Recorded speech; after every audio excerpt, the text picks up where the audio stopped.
الرحمن الرحیم۔ صحیح بخاری حدیث نمبر 965۔ زبید نے بیان کیا، کہا کہ میں نے شعبی سے سنا، ان سے برا بن عازب نے بیان کیا، نبی کریم صلی اللہ علیہ وسلم نے فرمایا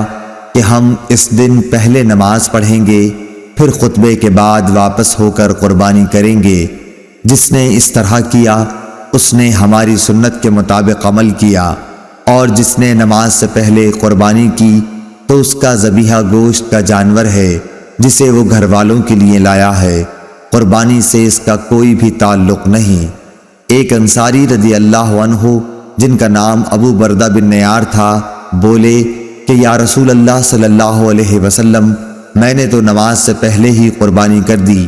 لیکن میرے پاس 1 سال کی پٹھیا ہے جو 2 ندی ہوئی بکری سے بھی اچھی ہے۔ آپ صلی اللہ علیہ وسلم نے فرمایا